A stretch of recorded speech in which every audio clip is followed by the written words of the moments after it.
White wash হওয়া দলটার match পরবর্তী সংবাদ সম্মেলনে খুব একটা ভিড় থাকার কথা নয়, বিশেষ করে স্বাগতিক দেশটার। তবে কানপুর টেস্ট শুরুর আগে সাকিব আল হাসান টেস্ট ও টি-20 থেকে অবসরের ঘোষণা দেওয়ায় ভারতীয় সাংবাদিকদের মধ্যে ছিল কৌতূহল আর এই ক্রিকেটারের ভবিষ্যৎ নিয়ে আগ্রহ। তবে শুরুতেই tiger head coach Chandika Hathurusingha বাহবা দিয়েছেন রোহিত বিরাটদের আগ্রাসী মনোভাবকে।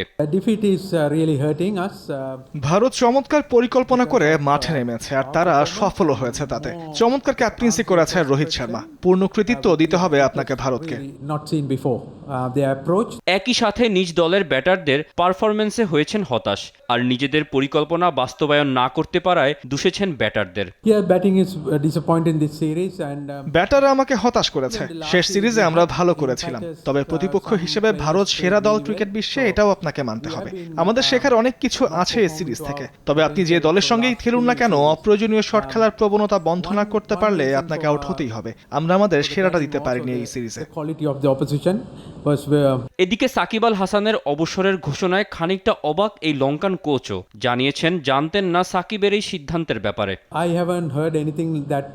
এটাই সাকিবের শেষ টেস্ট ম্যাচ, এই ব্যাপারে আমি কিছু জানি না। আমি যতটুকু জানতাম বা এখনো জানি যে সে দক্ষিণ আফ্রিকা সিরিজটা খেলছে। দক্ষিণ আফ্রিকাকে সাকিব তার শেষ সিরিজ বলায় যদিও আমরা সবাই অবাক হয়েছিলাম। সাকিব দলে না থাকলে বিপাকে পড়বেন কিনা সেই প্রশ্নের জবাবেও স্বভাবতই মেনে নিয়েছেন তার বিকল্প পাওয়াটা অত সহজ হবে না আন্তর্জাতিক ক্রিকেটে। আমি মনে করি সাকিব না খেললে কি হবে সে ভাবনা তো সবসময় আপনার ব্যাক অফ দ্য মাইন্ডে কাজ করবে। যদিও সে এখন তার ক্যারিয়ারের শেষের দিকে রয়েছে, তবে ক্রিকেটারটা যখন সাকিব আল হাসান, আপনি তো তার মতো হুবহু বিকল্প আর ক্রিকেটের মাঠে খুঁজে পাবেন না।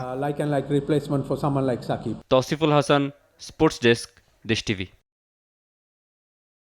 No, we didn't talk about survival. We thought playing what in front of us the condition, and according to the strength of the individual. So, when you say outrageous shot, it depends on if you defend and get caught bat the same thing. If you're trying to sweep on a wicket like this, that's important. If the batsman think that his best form of defense or get off strike is a attacking shot or sweep shot, rather than the defense, that's the option. So execution is probably the thing that let us down this inning, because if you look at Mominullah yesterday, he actually swept really well.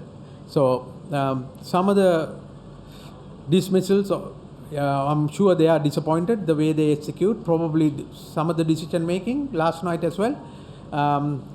The most thing that stand out to me is most of the time that there's a bowling change, we lose the wicket. So we didn't give ourselves enough time to get used to that new ball.